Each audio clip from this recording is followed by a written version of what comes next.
Welcome back to the channel. And if you are new here, seriously, perfect timing. Because today we are talking about one of the most passionate and most divided fan bases in all of anime right now.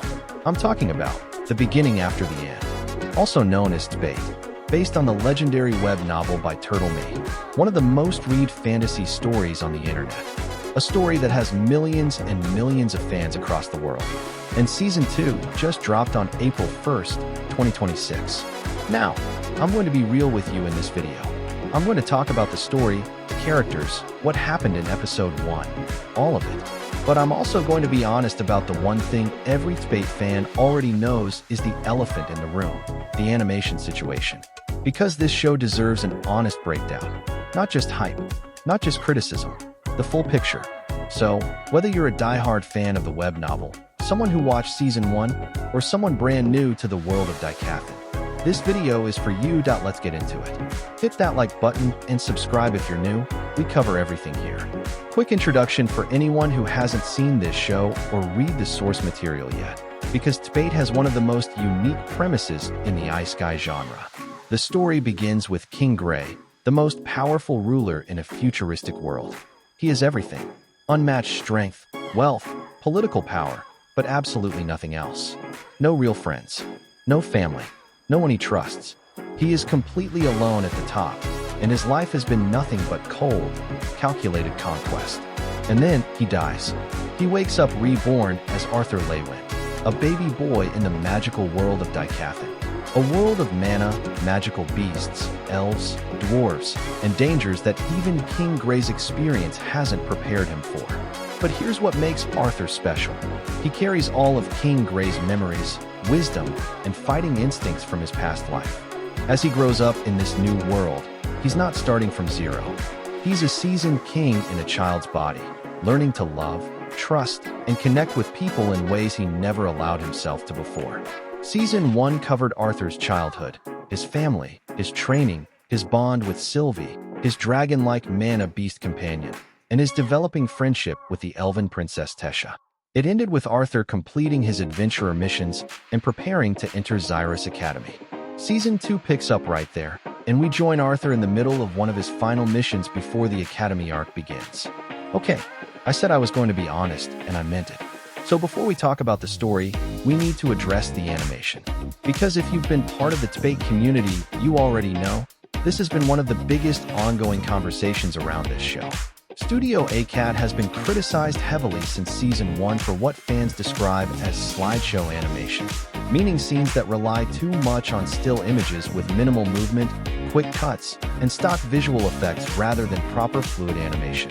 Over 40,000 fans signed a petition demanding the anime be remade with a different studio after Season 1. And Season 2 Episode 1? Unfortunately, the same issues are still there. Critics have called it PowerPoint presentation level animation. There was even a moment in the episode where the screen randomly went out of focus for no reason. I want to be clear, this is a real issue, and it's okay to be frustrated by it. A story this beloved deserves better production quality. And I'm going to mention it because pretending it doesn't exist would be dishonest to you. But, and this is a big but, the story itself, the characters, the world building, the source material that this anime is adapting, that is genuinely excellent. And that is why this show hit the Crunchyroll Top 10 in the US just 3 days after Episode 1 dropped. Because people love Arthur Lewin's story even when the animation lets it down. So let's talk about what actually happened in the episode. Episode 1 opens with Arthur and Jasmine Flamesworth, his adventurer mentor and training partner, heading out on a guild quest. Their mission is to investigate a village near the Beast Glades that has gone completely silent. No communication, no response. Something has gone wrong there, and the guild needs to know why. Meanwhile, Sylvie, Arthur's bonded dragon companion, heads off nearby to train on her own while Arthur and Jasmine handle the investigation.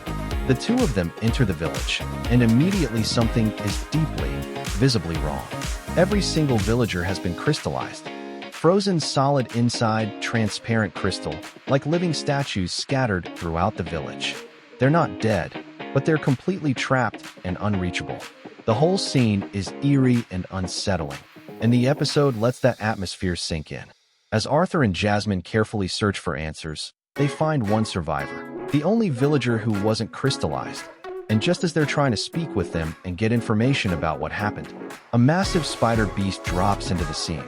This is an Arachne, and Jasmine immediately recognizes it. She tells Arthur directly, this is not a normal threat.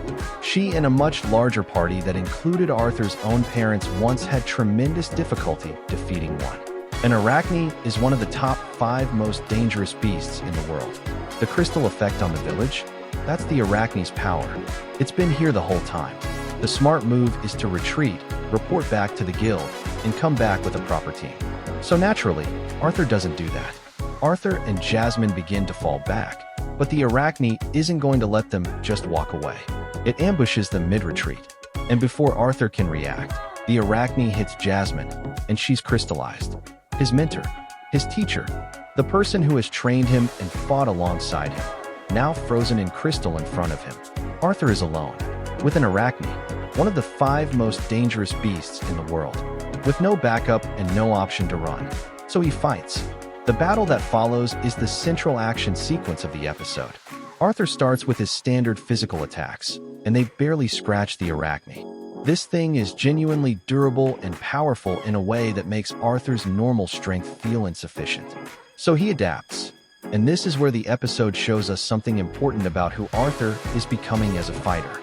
He starts combining his magic directly with his sword strikes, infusing mana into every blow to multiply their impact. It's a technique that bridges his 2 disciplines, the physical combat instincts from his past life as King Grey and the magical understanding he's built in this life as Arthur. The fight goes back and forth. The Arachne is relentless. Arthur takes hits, but he keeps adapting, keeps pushing, keeps finding angles the beast doesn't expect. And eventually, Arthur wins. He slashes off the Arachne's limbs one by one, and finally takes off its head. The moment the Arachne dies, the crystal curse is lifted.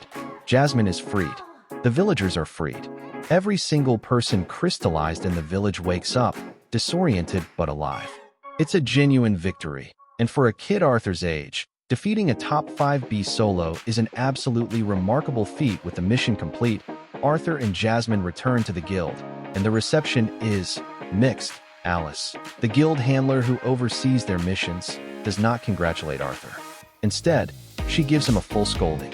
Because what Arthur did, choosing to fight an Arachne alone instead of retreating to get backup, was reckless. The protocol for a threat that level is to fall back. Period. The fact that he won doesn't make the decision less dangerous. And she's not wrong. Arthur is extraordinary, but even the most talented fighters can die from a single bad decision against a top-tier beast.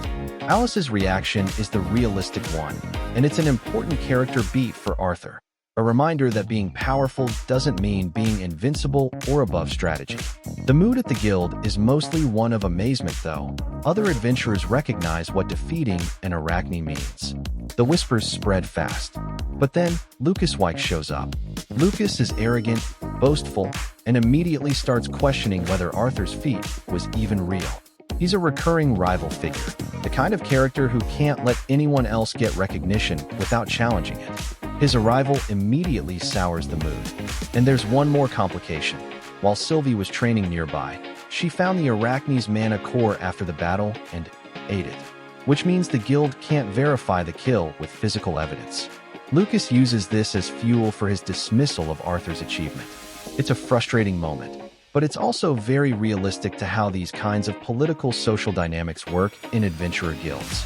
Arthur did an extraordinary thing, and the system immediately finds a way to undermine it. The episode winds down with a softer, more emotional final segment.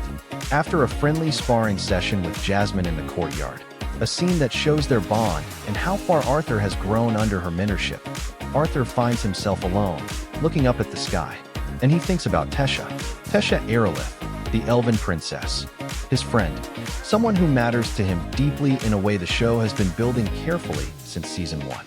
And then the episode cuts to Tessia herself, running frantically, desperately, fleeing from a massive boulder that is falling toward her. It's a sharp tonal contrast to the quiet, reflective moment we just had with Arthur. Something is happening to Tessia, something dangerous, and the episode ends before we find out what. It's a classic two-track setup, showing us Arthur's world and Tessia's world running in parallel, both heading towards something that will bring them together. It immediately makes you want episode 2. So that is the beginning after the end season 2 episode 1. And here's my honest take. The story is genuinely good. The Arachne fight concept is exciting. The character dynamics between Arthur, Jasmine, and Alice all work. Lucas Wykes as a rival is an effective antagonist presence. And the Tessia cliffhanger at the end is perfectly placed to pull you into episode 2. The animation is still a real problem. That's the truth, and the community is right to talk about it. The action sequences have the bones of something great, but the execution doesn't match the source material's quality. Every time the story's potential shines through, the production reminds you it could look so much better. But here's the thing, this is still TBATE. Arthur's story is still one of the most compelling Ice Sky narratives out there. The Crunchyroll Top 10 placement after just 3 days tells you everything about how loyal and passionate this fanbase is. People are here for the story, and the story is delivering. Season 2 is just getting started. And if you're a fan of the web novel, you already know what's coming. And it's big. And that is your full breakdown of the beginning after the end Season 2, Episode 1. Arthur investigating a crystallized village solo, fighting and defeating one of the world's top 5 beasts completely alone, getting scolded for being reckless despite winning, Lucas Wykes being the worst, and Tessia running from a giant boulder in the final seconds. TBATE is back, with all its strengths and all its controversies still in full swing. Now I want to hear from you in the comments. Are you still watching despite the animation issues? Are you a web novel reader hyped for what's coming? And what did you think of the Arachne fight? Drop your thoughts below. This community always has the best discussions. A like helps this channel reach more TBATE fans. It takes 2 seconds and means everything. And if you want every episode of Season 2 covered right here, subscribe and hit the bell. See you in the next one. Until then, the second life is just getting started.